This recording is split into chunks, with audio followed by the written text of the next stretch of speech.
Good morning. Good morning, Hey, United Kingdom. Good morning to everyone. This morning, it's a Friday, the end of another turbulent, busy, maybe fruitful for some, maybe challenging for others week. We have the announcement that the lockdown will effectively wind down by the 31st of June. Is that right, Lucky? that's correct. Yes. Excellent. So we have light at the end of this 18 months or so channel. And we also know that the stamp duty holiday has also been extended for a further 3 months. Is that right, Lucky? That's correct. That's right. Yeah. So coincidentally, both things will culminate on or around June 2021. Is that right, Lucky? That's correct. Right. So, in light of that, what an interesting environment, a topic that we discovered or we discussed that was the impact of the stamp duty holiday on the property market. I think now that we've got an extension, that topic actually becomes a repeat, but we could also say there could be some further knock-on effects or benefits of an increase or an extension. Maybe the government sees something that we don't. Maybe there are still people out there who want to take advantage and they've not done so already. I don't know. We're going to find out. We have a discussion. We've also got the ever informative, energetic, inspirational Rajesh Malhotra, who's going to be coming on in a bit. Before that, let's ask Lakhi Singh. Good morning, Lakhi Singh. What's the widow like there in sunny London? What's the weather like there in the square The mile? temperature is quite low. It's 6.5, and but the weather is beautiful. The sun is out. It's a glorious day. I think last couple of weeks the daffodils have also come out. Excellent. So it's Um, become a bit more. It's going towards the early. Is it early summer? Is that right? Somewhat. I mean, the weather is glorious. I think Excellent. it's not going to be So very spring rather. Sorry, early for an spring. hour. Sorry, early spring. I meant early spring and then summer, isn't it? So it's going to be spring when all the flowers start blossoming again, and all the fruits and the trees start bringing back color. So it's early spring. That's what I meant to say. I'm sorry. I apologize for that. Early spring, and let's hope summer falls in that early as well. So the topic, obviously, is the effect of the extension now of the stamp duty holiday. Plus, if what was the saying of the weekend? That's right.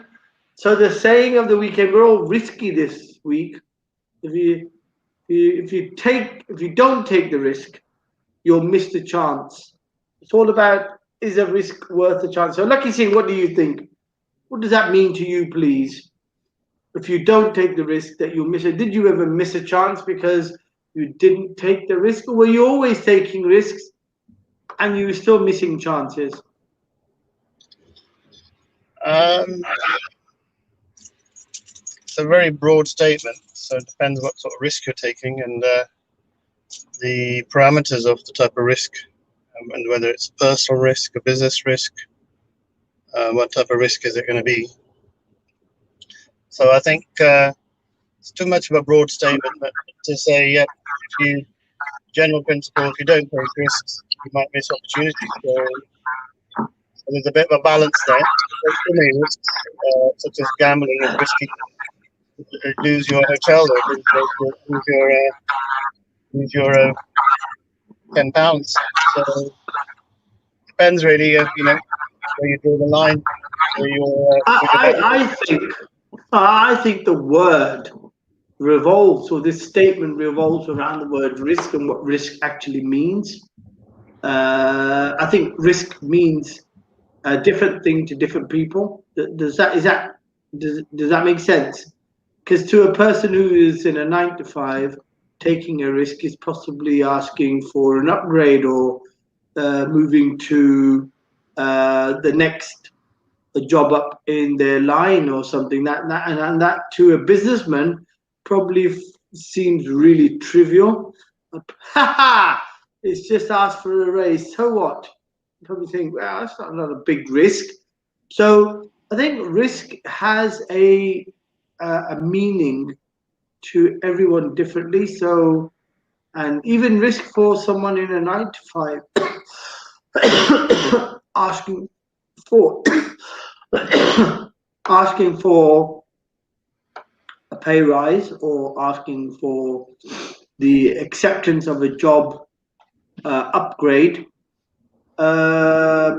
is taking a risk, isn't it? And then the boss or the line manager or the business or the company may not like that individual's cheekiness. They may just think, well, why doesn't he wait until we consider him? Why is he or she asking for a raise or an upgrade in their pay or in their job description without real, acceptance of the management staff? I don't know. That's a risk, isn't it? So isn't risk really something that's relevant to the individual, and the other person may just think it's a joke, because risk has a different meaning, doesn't it, Lakhi? What do you say to that? I think definitely. I think risk is all about your perception. An accountant may look at a risk, or a solicitor may look at a risk in a particular way.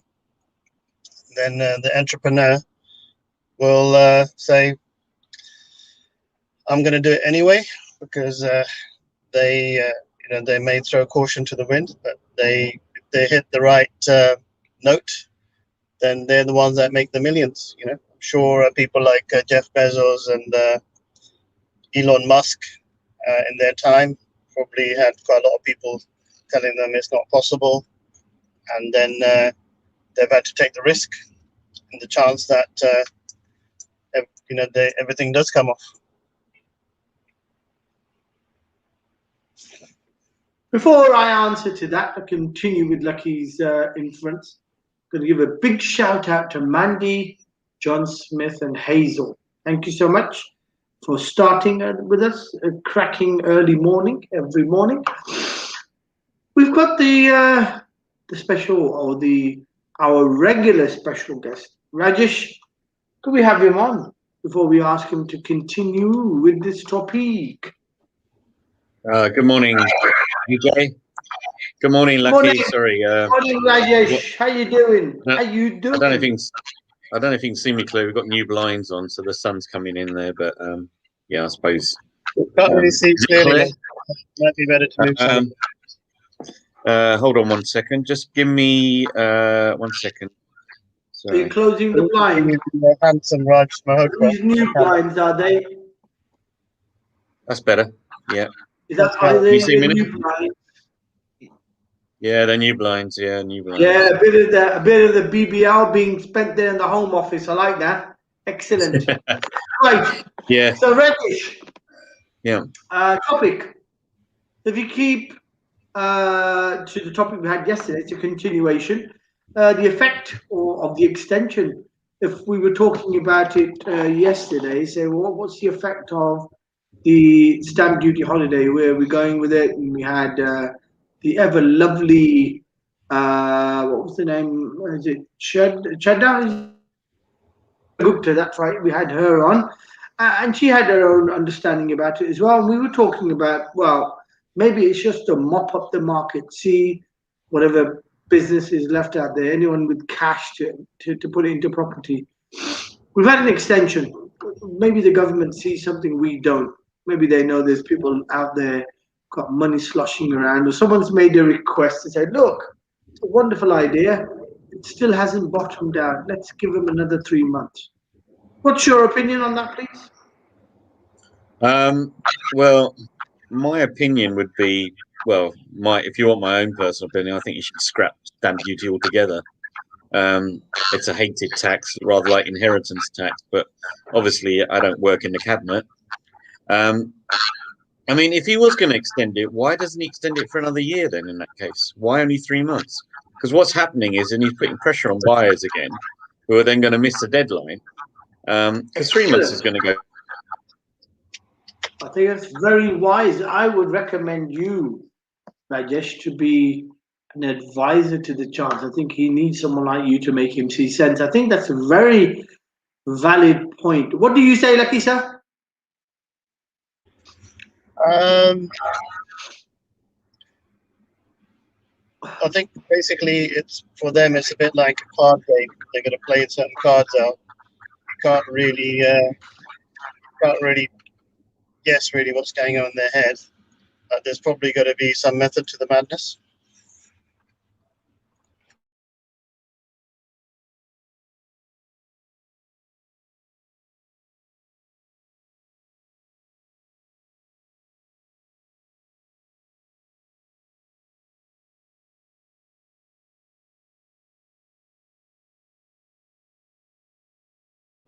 We can't hear you, VJ. So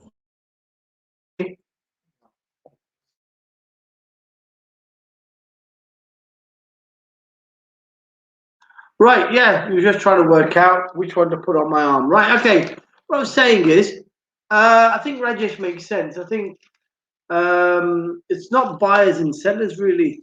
It's really solicitors who've, convoluted the process by coming up with lame excuses about land registry and the searches and a title report, things like that, which the client has no control on, and they don't have the knowledge to understand how valid the excuse is by the solicitors not to push forward sale processes. Isn't that the case, Lakhi Singh? yeah, to be honest, I think it's more symptomatic of the COVID-19. Obviously, councils can't research so easily. Land registry got staff off. But everybody's working online. Generally, Everyone's working online, Lakhi. There's no excuse. generally are quite slow anyway, but they're just going to be a bit more even slower because of the volume of business they might be getting in. Well, I mean, they've got the money. They've been accumulating so many billions of pounds over the years. Surely they could invest into a management software system that keeps all their staff on the cosh to work out how long they're taking to respond back to clients' searches and requests. Maybe a KPI or somewhere. I can't believe for the life of me that there's not enough softwares out there now that couldn't be used for the land registry, because you have software development companies that are really on the ball, and they actually know at any one time what their workers or their developers are doing, or their key workers are doing, how well they're responding to snags or technical hitches on the system. And I can't believe the government doesn't have access to that. I can't believe anyone working from home, got a team of 5 or 10 or 20 people, can't control all those people.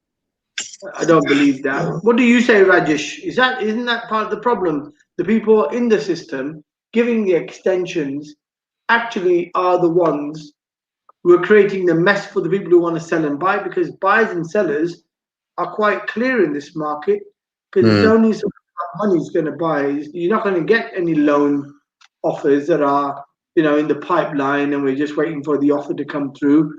Either you're going to get the loan or you're not. Isn't that true, Rajesh, or do you think it's not?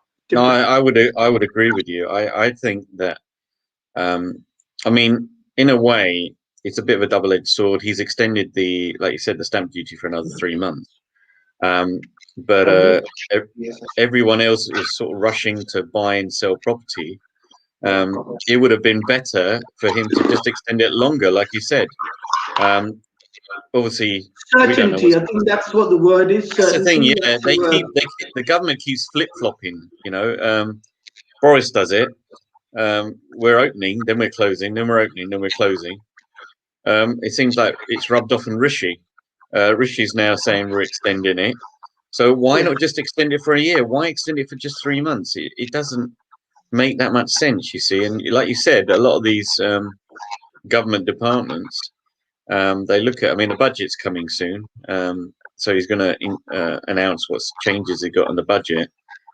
He's still going, it's still not an ideal scenario for landlords because of the stamp duty and the changes of, you know, Myris over the last 5 years. So I've just read a story recently that off builds and new builds that usually sold to landlords are not taking up the offers. So developers have got a lot of empty flats. So it's a bit of a knock-on effect. So there's a knock-on effect. I don't think the government realizes. And is it Robert Jenrick, the housing secretary? Yeah. I'm not really sure what Robert does, because we seem to have a revolving door of housing secretaries. I know a point, but it is important that the government understands that, you know, and landlords are an easy target. That without landlords, you ain't going to get tenants. You know, it's just, and him extending the going back to the stamp duty, like I said, why not extend it for 6 months or 12 months? We don't know how long this pandemic is going to last, and yes, slowly things are going to happen, and then another strain will come, and then we'll be on lockdown again. So I totally agree. I think that the government needs to sit down and say, okay, this is where we are. This is where we got to. What is the thing of extending it a lot longer than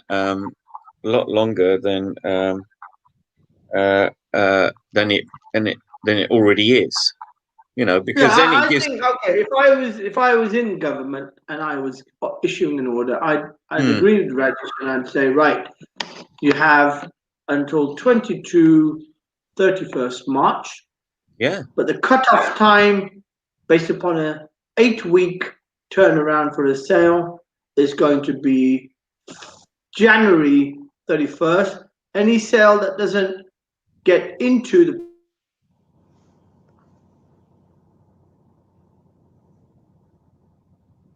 He's frozen. will apply unless you don't. Yeah, I agree. There should be some consensus. I totally agree with you, Vijay, on this point. Yeah. Certain. Are we disconnected? No, you're still here. I think Lakhi is. I was lucky gone. Yeah, but Certain. I agree with certainty. That's what people want. Yes. Judges want certainty. Judges actually throw applications in hearings out because they lack certainty. One of the main considerations for a judge is certainty, the certainty of a sale, the certainty of finance. And if you're going in with an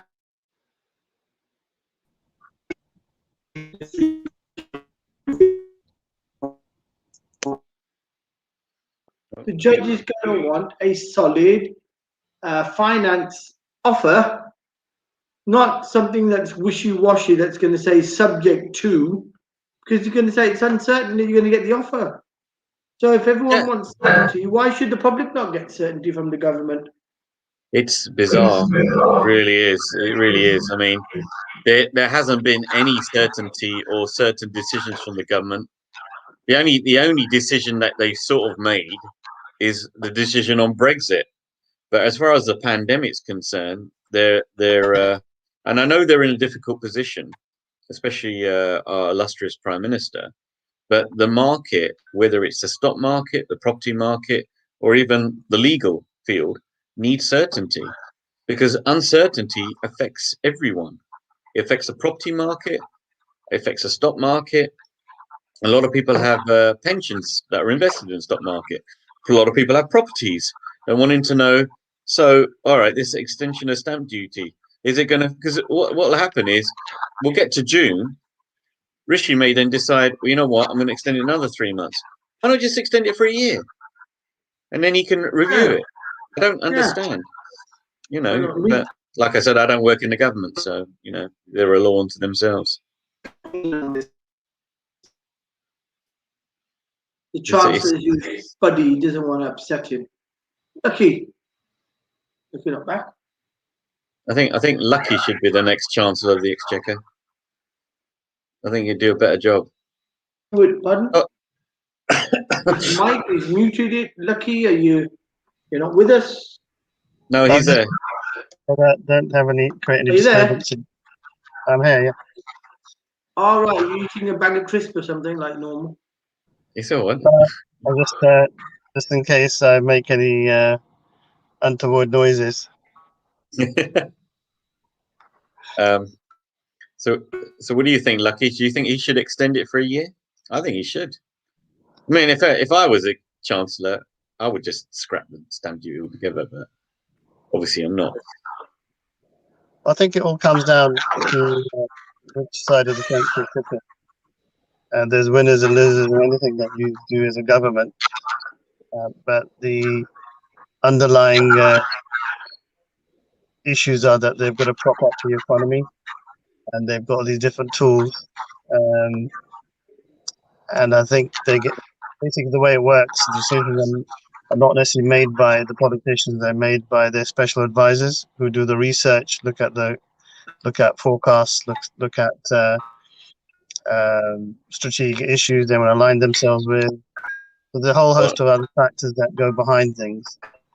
And those special advisors, there's about 6 or 7 of them on a particular policy, they come together. Most of them probably economists. Yeah, economists, and as well as a lead special advisor who would then put together the direction. And then the politicians, normally 89% of the time, they don't have the time to do all that sort of research, do all the look at the paraphernalia. So they would go generally in the direction on what their special advisors are telling them, and they may not really even understand really why they're doing things half the time unless they're super on the ball. Yeah.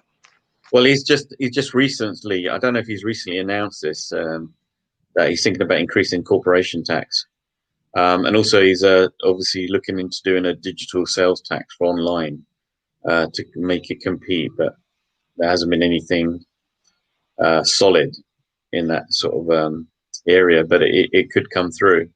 I mean, it's like you said, he's got lead advisors, he's got economists, but me personally, if I was advising Mr. Rishi Sunak, I would say, look, rather than do a 3-month one, do a 6-month or a 12-month and then review it. You know, rather like when you're reviewing. So if you have tenants coming in and you sign a 6-month contract and then you review it or extend it, that would be far more sensible, because I've been reading in other areas that it's putting more pressure on buyers and sellers who want to buy property, and also on the vendors who want to sell property, because they were in the understanding that the stamp duty was coming to an end, and he's extended it again. So why not just extend it a little bit longer? That gives people a chance. But obviously, like I said, I don't know what goes behind the scenes of the corridors of power. I'm just an observer like you guys are. But I seem to think, and I know that if he wants to, and I understand that he is in caught between a rock and a hard place, especially with the economy and the fact that he's borrowed more money, so he's going to have to raise taxes sooner or later. It could be income tax, could be corporation tax, could be digital sales tax, or he could even keep. Well, he probably will keep stamp duty. So there are various things that he needs to look to. I mean, there's a very famous entrepreneur called James Sinclair, and he runs a company called Party Man, and he's a good friend of mine. And he just did a video recently about Mr. Rishi Sunak. If you're listening to this, please help our businesses. I've given you over millions and millions of pounds over taxes over the years, and I think it's in response to opening up and maybe not looking at increasing corporation tax. But yeah, it's not as simple as it looks. They've got to take the consensus and decisions. But my own personal take on this, to all the viewers that are watching, is I think you should extend it for at least another 6 months. It would keep the property market, because otherwise what's going to happen is as soon as the stamp duty finishes, around about, what is it, summertime, it will affect the property market, but not directly. And we haven't even talked about the issue of Brexit affecting it. So I'm not saying that the market will fall off a cliff, but I'm saying that there will be a correction in the market. And I think you said this in your previous videos as well. Well, I think let's put ourselves in Rishi Sunak's shoes for a second and try to work out why he's doing what he's doing. My intuitive guess, I'm not sure whether it's 100% correct, because I'm no economist and I'm... No, you're an entrepreneur, which is a lot, I think, much more practical. Yeah, so my bad guess is that if I put myself in Rishi Sunak's shoes, he may be thinking, right, I've spruced up the property market, kept it propped up for a year by taking out the edge on tax. So it revitalizes things while things are in a massive state of flux with COVID-19, and it's a massive pain. So at the risk of the property market, everybody talks about, I mean, what's the dinner table topic conversation in Italy tends to be about food and pasta and the best spices and things, and whereas in UK household it's usually the dinner, the after event, the dinner parties is always when we used to have them, used to be more about property. That's so basically that somewhat defines a sort of benchmark in people's minds anyway about how or what's going to happen to their livelihoods, because a lot of people use that as a benchmark. It gives them a feeling that they've got something in their pocket, which is not necessarily there, but it's there. So what I think is that he's cut it down. So everybody at the bottom end of the ladder, in some ways, the lowest rung in the ladder, is somewhat benefited. It's not really benefited the multimillionaires, because at the big level, it's not going to make a massive. I don't think that's strictly true, because first-time buyers are still finding it difficult to go on the property ladder, and I'm not saying that it's not helping with the stamp duty cut, but the price of property, especially in London, I don't know if you read also recently that people are moving away from the cities into the suburbs, because the cost of living is still high. It is high, and now with the furlough coming to an end, I think he's extended the furlough scheme, is he? I haven't looked at the updates recently, but he's extended. But what happens when the furlough comes to an end? How many companies are going to retain their staff? How many more people are going to be made redundant or unemployed? And obviously, when people aren't working, and a lot of these people may not own their own properties, they may be tenants. So how are they going to afford their rent? It's a real knock-on effect.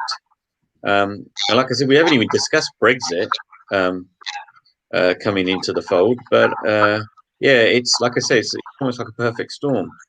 I don't think that the stamp duty cut has really helped first-time buyers, but that's my own opinion. I mean, I could be wrong, but I think let me interject for a second. So I think the point I was trying to raise is that Rishi Sunak's thinking is that cut the stamp duty for a while, keep the property market propped up for a year or a little bit longer. Deal with the overspill. Now that he thinks injections are going to be given, he wants to now capitalize on all the tax that he needs to collect, and he's probably tight on cash. If he can do more collections now, the sooner he puts the stamp duty back in again, the bigger collections they can have. That automatically allows him more money to play with, to work out where else he wants to fill in the cracks in a very, very difficult sort of triple dip type recession situation now, which is more like a depression.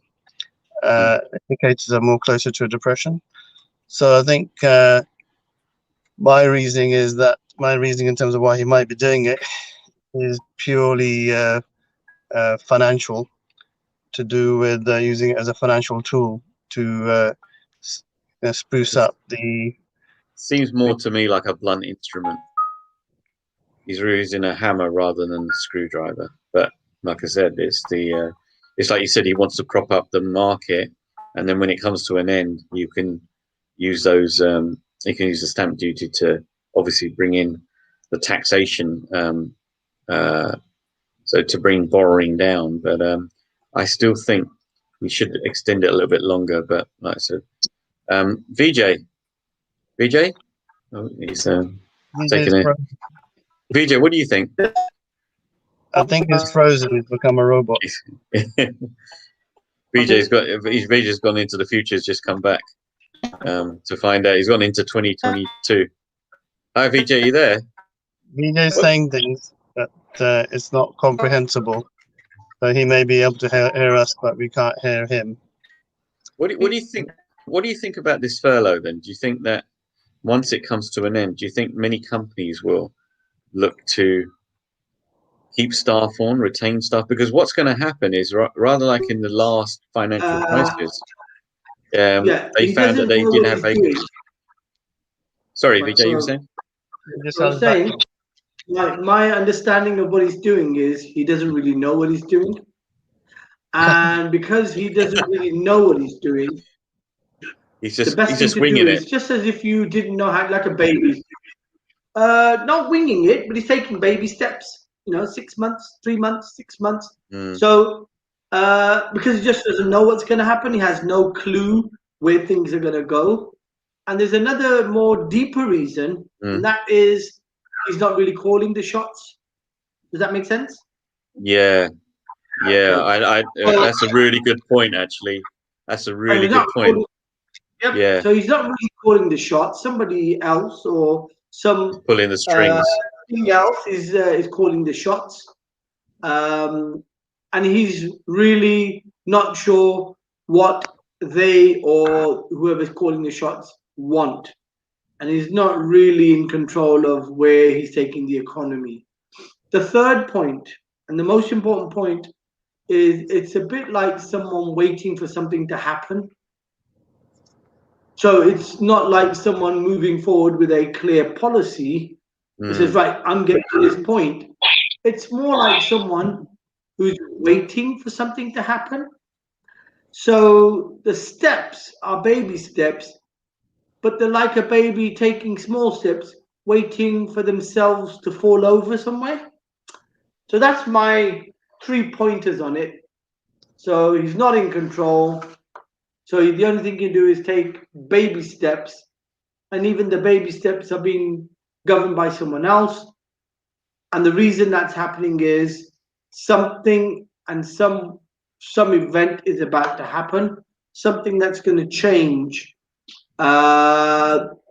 maybe the economy, finance, political movement. I don't know. My bad guess is one of them. Either it's rather like financial restructuring, it's either rather like a major event, like a big bang somewhere, or maybe going to on another silly escapade abroad somewhere. I don't know.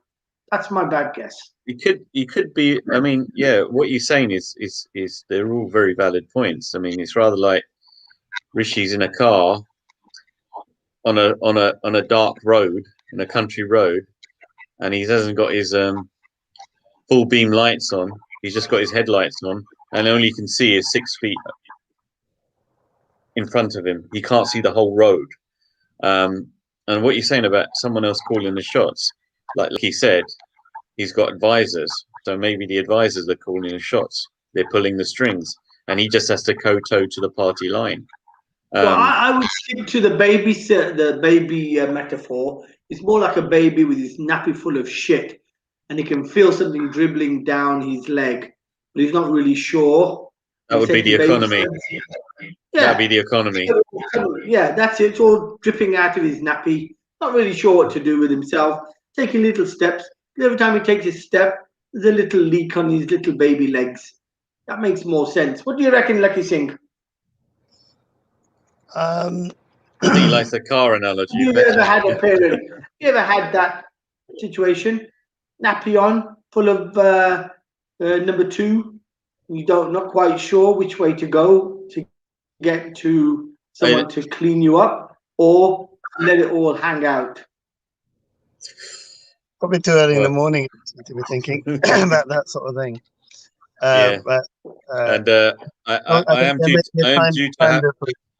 I'm due to have my breakfast soon, VJ. So okay. So we will keep it. We'll keep it to the keep it clean for now.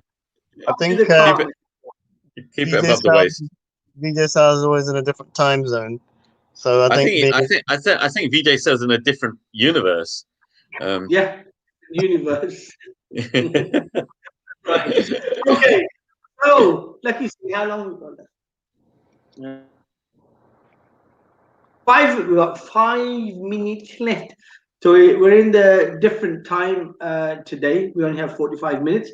So last 5 minutes, Lakhi Singh, tell me, if you don't, what was the topic? What was the other thing? If you don't take risks. That's right. Risks. You don't take risks, you lose your opportunity. So tell me, Rishi, what type of risks have you taken and you felt that was an opportunity well worth taking the risk for? And what is risk? Is it relevant to the person? You're asking me or Raj? Raj. Oh, sorry. I believe that risk is a part of life. I think you risk every time you cross the road. You risk. In fact, if you don't risk, you will regret. As long as you take calculated risks. There's stories of people when they're a lot older, saying, "Well, I wish I'd taken more risks," and that's a fact. The thing is, you'll regret the risks that you didn't take more than the ones that you did. And with risk comes reward and opportunity. But you got to take calculated risks. Like you said before, it's not about gambling. Entrepreneurs take risks every day. Property investors, even going for interview, it's a risk. Everything's a risk. But people don't like risk because they don't like to lose. I think there's a fear of loss, but you can mitigate that risk.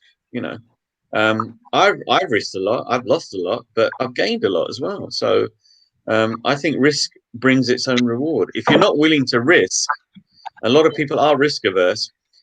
You're not really. I don't think you're really living your life. I think you're just existing. That's my own personal opinion on it.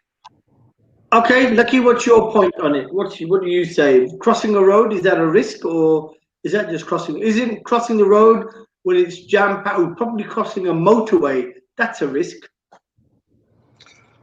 I suppose it's all, like you said earlier, it all comes down to perception. Perception is reality. Me crossing the road, for me, actually, not crossing the road is not a risk because I'm super vigilant, and I don't necessarily think about it, kind of automatic. But a lot of people, maybe an accountant, let's just say, or a solicitor, when they're crossing the road, they're generally very risk averse anyway, because they want to keep their compliance, keep the SRI happy. Then their day-to-day lives, they're probably like very risky.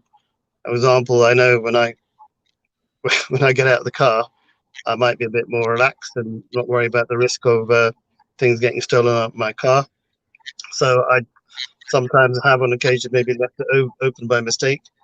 But I know a family member who's an accountant, and he typically would check his car about 3 times, check Sounds that like he hasn't been open, and you know, also go and check that there's no scratches on the car or something beforehand before he comes in. So Woo! I actually I actually might think that's overkill, but that's that may be a good idea, because maybe I should be more vigilant, a bit more checking, Yes. a bit more worry about the risk as well. So there's a bit of a balance, Yeah. and I think that could be conceived to be. I'm going to have my word on it. I'm going to just tell you, right? Okay. And the word of the day is. Vijay, you're frozen. So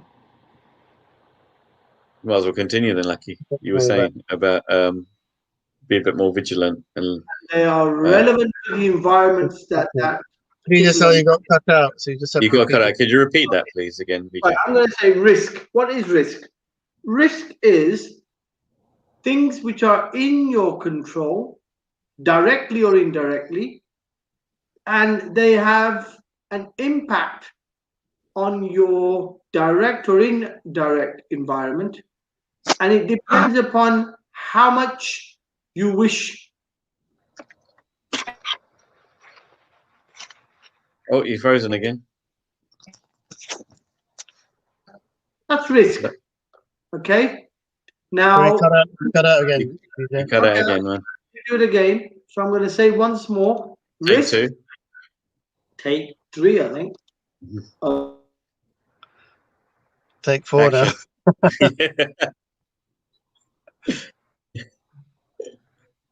Oh, it's again.